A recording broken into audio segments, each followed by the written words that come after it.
일본의 혼슈 섬과 시코쿠 섬 사이의 바다를 세토우치해 혹은 세토네해라고 부릅니다. 나오시마, 테시마, 이누지마 등 이곳에는 작은 섬들이 많이 있어요. 수십 년 전에는 시골들이 대체로 그렇듯이 고령화, 인구 감소, 쓰레기 불법 매립 등의 문제들을 마주했는데 이 지역 사회는 군도에 예술의 향기를 불어넣어 사람들이 북적이는 곳으로 만드는 독특한 해법을 제안하게 됩니다. 1985년부터 베네세 아트 나오시마라는 프로젝트를 통해 안도 타다오, 세지마 카즈요, 니시자와 류에 등 세계적인 건축가들의 전시관들이 지어집니다. 콩가루장 건축 채널 오늘의 객원 가이드 김절편이 나오시마와 테시마 두 섬을 방문하고 세지마 카즈요와 안도 타다오 두 건축가의 이야기를 들려드리고자 합니다. 도착까지의 여정을 보며 잠시 쉬었다가 이래봬도 프로 건축가인 김절편의 투머치 토킹을 시작해보겠습니다. 그럼 고고고.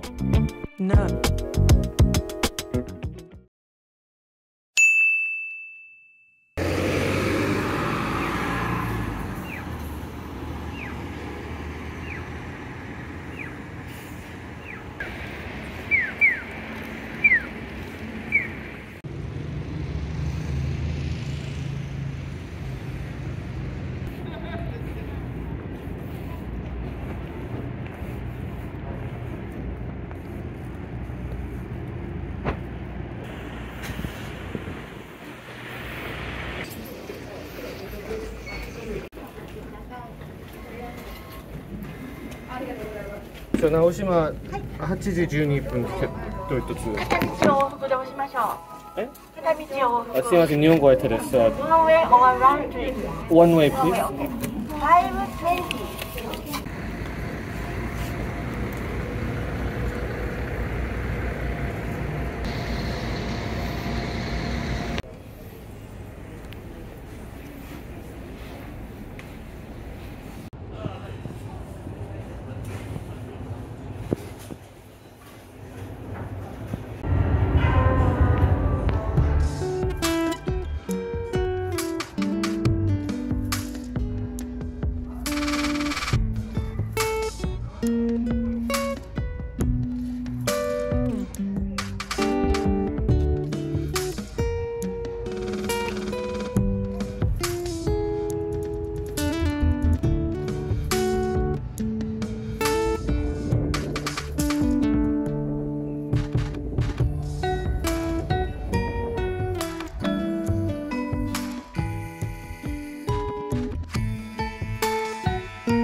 이우환 작가의 작품들을 전시하는 안도 타다오 건축가의 이우환 미술관입니다. 안도 타다오는 특유의 노출 콘크리트 재료의 매력에 전 세계적인 열풍을 일으킨 건축가죠. 우리나라에서도 많이 찾아볼 수 있죠? 건축을 구성하는 물질 중 가장 날것의 심상을 가진 재료와 절제된 공간 구성과 특유의 간격에 대한 천재적인 감각을 가진 건축가로 볼 수 있습니다. 입구 정원부터 장식 없는 세장한 탑이 자갈밭과 겹겹이 진 창문 없는 벽에 선명한 그림자를 들이우는 광경으로 시작합니다. 탑이 있다 이거죠.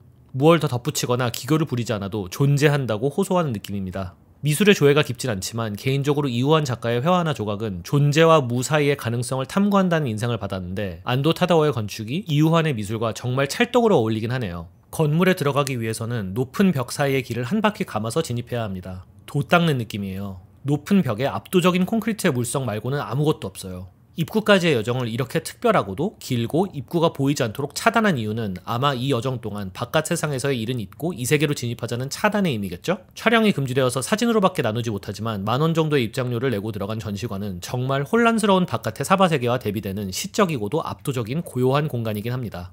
대학 입학해서 건축학과 들어가면 교수님들께 건축은 공간을 다루는 직업이다 라는 이야기를 듣고 시작합니다.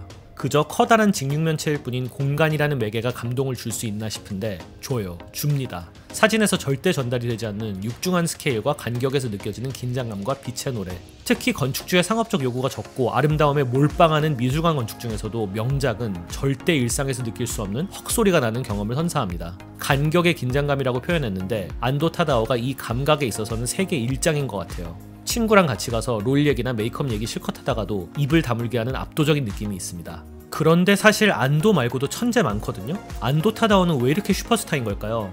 개인적인 의견이지만 제 생각에 그 이유는 서양, 특히 미국의 현대사와 얽혀있다고 생각합니다. 1945년 독일과 일본을 상대로 세계 2차 대전에서 승리를 거두고 1969년 아폴로 프로젝트를 성공시킨 미국은 승리감과 국뽕이 치솟습니다. 이성과 합리의 어휘를 사용하여 전제정과 파시즘의 위협을 극복하고 말 그대로 세계를 초월한 성취를 이뤘으니까요. 무엇이든 할 수 있을 것만 같았던 미국의 자신감에 백테크를 제대로 건 것이 바로 베트남전입니다.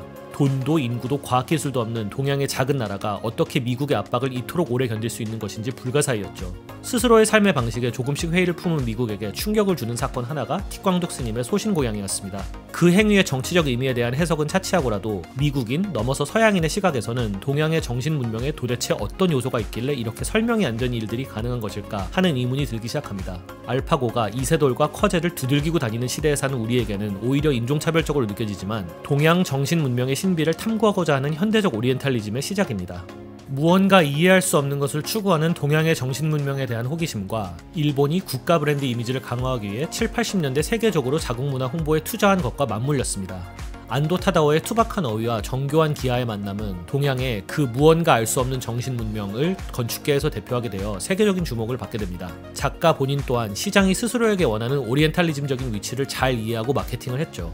물론 안도 타다오의 건축은 굉장히 수준이 높고 누가 하라고 해서 할 수 있는 것이 아닌 작가 본연의 자생적인 결과임은 의심하지 않습니다. 하지만 누리고 있는 엄청난 유명세의 일부는 동양에 대한 서구의 특정한 시선에 가장 잘 부응했기 때문이 아닌가 하는 의견입니다. 나오시마 섬에는 2개의 항구가 있는데 이곳을 찾아오시게 된다면 아마 이용하게 될 미야노우라 항구가 다음 건축물입니다. 미야노우라 항구는 세지마 카수요의 작품인데요. 이 건축가 또한 얼핏 봐도 아 세지마구나 하고 알아볼 만한 자신만의 어휘가 분명한 작가입니다. 일단 하예요. 모든 건물이 어떤 환경에 있던지 간에 흰색입니다. 그리고 돌아다녀 보면 기둥이 참 얇죠. 벽이 몇 개 있긴 한데 거울로 처리되어 있어서 존재감이 없다시피 합니다. 뭔가 지붕 아래의 공간에 개입을 안 하려는 아니면 정말 최소한으로 하려는 집념이 느껴지네요. 지붕 아래 실내 공간은 매표소 겸 매점, 화장실, 라운지, 이벤트 공간이 있는데 한 곳에 가지런히 모아둔 게 아니라 사방에 흩어져 있어요. 뭔가 오와 열도 안 맞고. 이 건축가는 질서가 아닌 혼란을 너무 사랑하나 봅니다. 자동차 길과 사람 길도 분리가 애매해서 시끄럽기도 하고요. 아까 칼각 잡히고 고요한 안도의 건물과 극명하게 대비되지 않나요? 그런데 아까 이우원 기념관에서는 조금 반골 기질이 있다면 고요와 명상을 강요하는 그런 분위기가 답답한 사람도 있지 않았을까요? 건축가가 신이야? 내가 어떻게 행동하고 느낄지를 왜 네가 정해하려고 그래? 세지마의 건축은 이 의문에서 시작합니다. 사람들의 행위에 개입하지 않겠다. 이곳은 그저 바탕일 뿐 주인공은 이 공간을 점유하는 사용자들의 삶과 행위이다. 이 전제 조건을 깔고 건축가가 점유하는 사람들의 삶에 개입하는 말을 편집증적으로 지워나가기 시작합니다. 이걸 설명하기 위해 먼저 반대되는 예를 하나 들어볼게요. 여러분이 다니거나 졸업한 중학교, 고등학교는 아마 이렇게 생겼을 겁니다. 중앙에 어쩐지 학생은 사용하면 안 되는 계단이 있고 양가의 계단, 학교의 권력자들이 상주하는 교무실, 행정실, 교장실 등은 접근성도 경관도 좋은 중앙에 위치하고 실용적인 이유로 중앙에 위치할 필요가 있는 화장실, 창고, 상담실 등은 아마 뒤쪽에 있었겠죠. 권력이 떨어지는 학생이 주가 되는 공간인 교실은 중앙에서 조금 떨어진 공간에 위치했을 겁니다. 국영수가 아닌 중요도가 떨어지는 과목의 학과실은 학교의 주 공간으로부터 떨어뜨려 놓았을 것이고, 실용적으로 있긴 있어야 하는데 그다지 중요하지 않은 급식실은 반대쪽에 있었겠죠. 극단적으로 일반화하긴 했지만 학교 내의 권력 서열이라는 질서에 따라 구성되는 건축적 결과가 선명하게 드러나죠. 건축이 사회의 질서를 보조하거나 형성하는 것에 대한 반발이 세지마 카즈요의 작업입니다. 만약에 실내 공간들이 흩어져 있지 않고 모여 있었으면 위계 질서가 형성될 가능성이 높겠죠? 흩뜨려 놓으면 사익 공간에서 활발하게 사람들이 활동하고 건물의 앞면과 뒷면의 중요도 차이에도 물을 조금 타는 효과도 있겠죠. 이 논리가 조금 더 선명하게 드러난 작품이 일본 카나자와 현에 있는 21세기 미술관입니다. 미야노오라 항구보다 훨씬 더 밀도 있는 건축물인데 마찬가지로 위계 질서의 형성을 방지하기 위해 모든 공간이 서로 분리되어 있습니다.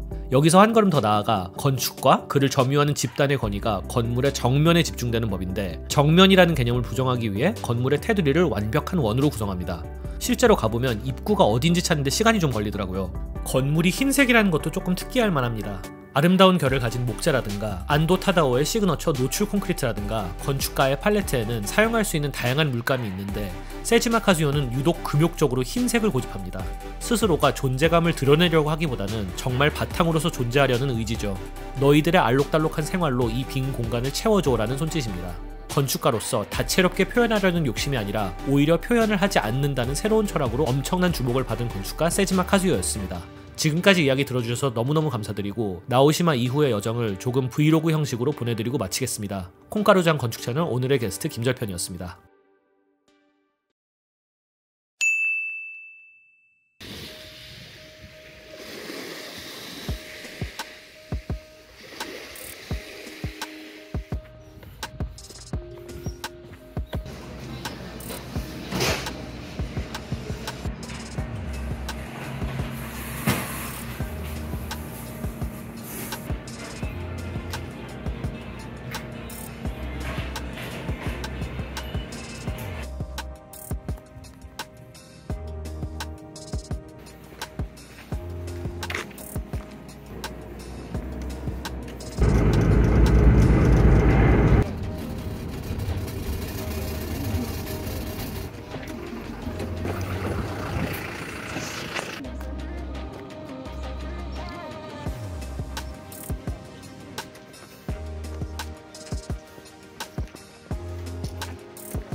시청해주셔서 대단히 감사합니다. 구독과 좋아요를 통해 우리의 이야기가 계속될 수 있도록 도움을 주시기 부탁드립니다. 이미 구독하신 분들에게는 인사를 올립니다. 여러분이 생각하시는 것 이상으로 큰 힘과 도움이 됩니다. 감사합니다.